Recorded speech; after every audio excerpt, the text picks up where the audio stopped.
الحمد للہ رب العالمین الرحمن الرحیم مالک یوم الدین ایاک نعبد و ایاک نستعین اہدنا الصراط المستقیم صراط الذین انعمت علیہم غیر المغضوب علیہم ولا الضالین۔ الحمد للہ رب العالمین، یہ سورہ فاتحہ کی پہلی آیت ہے۔ الحمد کے معنی ہے تمام تعریف ہے، للہ اللہ ہی کے لیے، رب العالمین ساری کائنات اور ساری دنیاؤں کا مالک ہے۔ الحمد للہ رب العالمین تمام تعریف ہے اللہ کے لیے جو سارے جہانوں کا، ساری کائنات کا مالک ہے۔ اس آیت میں اللہ نے اپنی تعریف کی ہے۔ دیکھو، سورہ فاتحہ حقیقت میں تو دعا ہے۔ اللہ نے اس صورت میں بندوں کو اور انسانوں کو دعا مانگنے کا سلیقہ اور طریقہ سکھایا ہے، لیکن دعا کی شروعات اہدنا الصراط المستقیم سے ہو رہی ہے۔ اس صورت کی حقیقت تو دعا ہے، لیکن دعا کی شروعات اہدنا الصراط المستقیم سے ہو رہی ہے۔ پھر اس آیت میں یہ کہا گیا کہ تمام تعریفیں اللہ کے لیے جو سارے جہانوں کا مالک ہے۔ اس آیت میں اللہ نے اپنی تعریف کیوں کی ہے؟ دراصل اللہ نے ہمیں اس میں مانگنے کا سلیقہ سکھایا ہے کہ مانگنے کا طریقہ اور سلیقہ یہ ہے کہ جس سے مانگ رہے ہیں پہلے اس کے احسانات کا، اس کی ربوبیت کا، اس کے مالک ہونے کا اعتراف کیا جائے، اس کی تعریف کی جائے، یعنی کہ جھٹ سے اپنا منہ کھولا اور اپنے مطلب کو اس کے سامنے رکھ دیا۔ تو اللہ تبارک و تعالی ہمیں مانگنے کا طریقہ بھی سکھا رہے ہیں، ہمیں مانگنے کا سلیقہ بھی سکھا رہے ہیں کہ جب آپ اللہ تبارک و تعالی سے مانگے تو پہلے اس کی نعمتوں کا اور اس کی ربوبیت کا، اس کے مالک ہونے کا، اس کے احسانات کا اعتراف کرے، ان کا اقرار کرے۔ پھر اس آیت میں کہا گیا کہ تمام تعریفیں اللہ کے لیے ہے۔ تعریفیں اللہ کے لیے کیوں ہیں؟ دیکھو محترم ناظرین، تعریف دو وجہوں سے ہوتی ہے۔ ایک تو یہ ہے کہ کسی کے اندر خوبیاں ہیں، اگرچہ اس کی خوبی کا ہمیں کوئی فائدہ نہیں پہنچا، لیکن اس کے اندر خوبی ہے۔ جیسے گلاب کے پھول کے اندر، گلاب کا پھول سامنے باغ میں لگا ہوا ہے، وہ خوبصورت ہے، دیکھنے کا نظارہ بھی بہت اچھا ہے، اگرچہ اس پھول کا کوئی فائدہ اور کوئی نفع ہماری ذات کو نہیں پہنچا، لیکن اس کے اندر خوبی ہے۔ اور دوسری وجہ تعریف کرنے کی یہ ہوتی ہے کہ کسی سے ہمیں کوئی نفع پہنچا ہے، اس نے ہماری مدد کی، اس نے ہمارا تعاون کیا، ہمارے ساتھ خیر خواہی اور ہمدردی کا معاملہ کیا۔ اللہ تبارک و تعالیٰ کے اندر دونوں وجہ ہے۔ اللہ تبارک و تعالیٰ کے اندر بہت ساری خوبیاں ہیں، تمام خوبیاں اللہ ہی کے اندر پائی جاتی ہے۔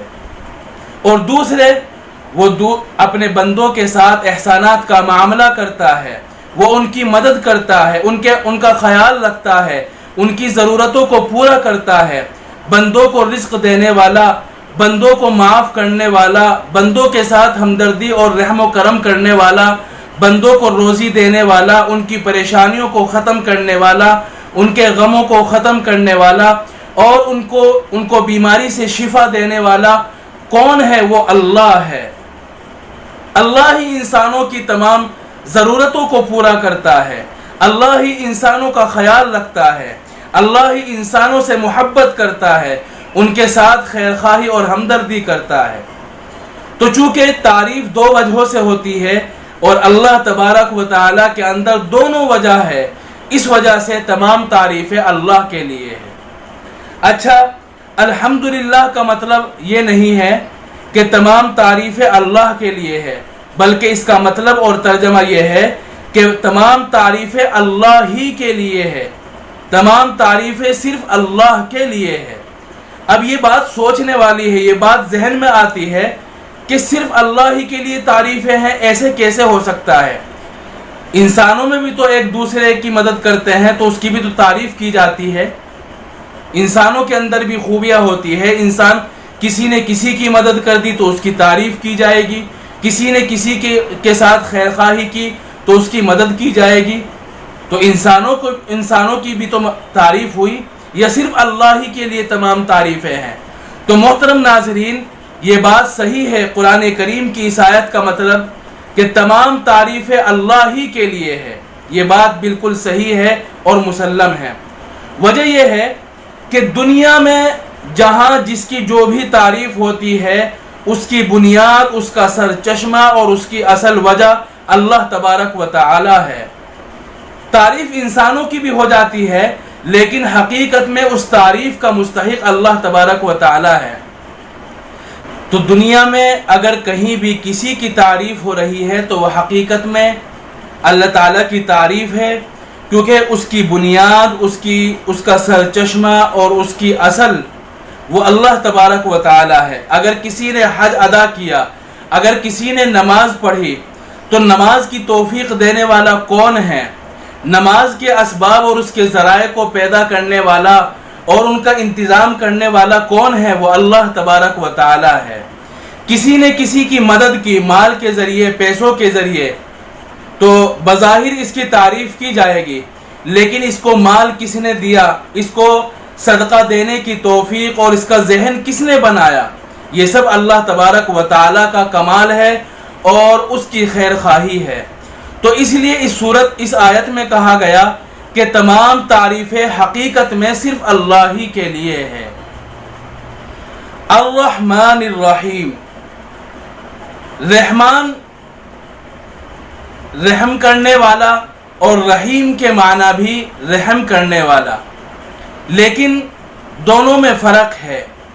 رحمان کے معنی آتے ہیں بہت زیادہ رحم کرنے والا، مطلب اللہ تبارک و تعالیٰ کو جوش اور جذبہ آیا، ان کے اندر ولولہ آیا کہ انسانوں پر رحم کیا جائے، ان کے اسباب، ان کے ذرائع کو، ان کی ضرورتوں کو پورا کیا جائے۔ رحیم کے معنی ہے ہمیشہ رحم کرنے والا۔ تو اب آیت کا ترجمہ ہوگا کہ جو بہت زیادہ رحم کرنے والا، ہمیشہ رحم کرنے والا ہے۔ یعنی اللہ تبارک و تعالیٰ نے صرف انسانوں کو اور دنیا کو اور کائنات کو پیدا ہی نہیں کیا کہ پیدا کر کے اس کو چھوڑ دیا ہو۔ اللہ کے اندر جوش اور ولولہ پیدا ہوا، جذبہ پیدا ہوا، داعیہ پیدا ہوا اور کائنات کو وجود بخشا، انسانوں کو وجود بخشا، لیکن پھر اس کو چھوڑ دیا ہو، ایسا نہیں ہے۔ اللہ تبارک و تعالی رحمان ہونے کی وجہ سے انسانوں کو پیدا کیا، کائنات کو وجود بخشا، اور پھر پیدا کرنے کے بعد ان پر مسلسل رحم کر رہا ہے، ان کا خیال رکھ رہا ہے، ان پر ان کی ضرورتوں کو پورا کر رہا ہے اور کرتا رہے گا۔ تو رحمان کے معنی آتے ہیں بہت رحم کرنے والا، جس کے اندر رحمت کا سمندر جوش مار رہا ہو، اور رحیم کے اندر تسلسل اور دوام کے معنی ہے ہمیشہ رحم کرنے والا۔ اللہ تبارک و تعالیٰ نے پہلی آیت میں تو یہ کہا کہ تمام تعریفیں اللہ کے لیے ہے، جو سارے جہانوں کا مالک ہے، اور اس میں اللہ نے اپنے دو نام اور اپنی دو صفات کو ذکر کیا ہے کہ وہ رحمان ہے اور رحیم ہے۔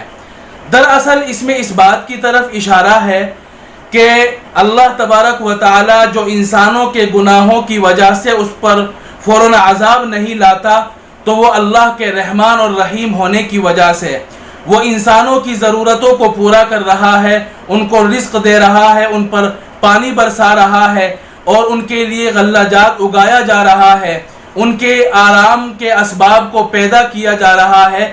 تو یہ صرف اس وجہ سے ہے کہ اللہ تبارک و تعالی رحمان ہے اور رحیم ہے۔ اگر اللہ تبارک و تعالی رحمان اور رحیم نہ ہوتے تو کون ہمارے گناہوں کے عذاب سے ہمیں بچا سکتا تھا؟ اگر اللہ تبارک و تعالی رحمان اور رحیم نہ ہوتے تو اس کائنات کا کوئی وجود نہ ہوتا۔ انسان جو لذیذ دنیا کی نعمتوں سے محظوظ ہو رہا ہے اور لذت بھری غذاؤں کو کھا رہا ہے اور آرام دہ بستر پر سو رہا ہے، تو اس وجہ سے کہ صرف اللہ تبارک و تعالی رحمان ہے اور رحیم ہے۔ تو خلاصہ یہ ہے کہ دنیا کا جو نظام چل رہا ہے یہ اللہ تبارک و تعالی کے رحمان اور رحیم ہونے کی وجہ سے۔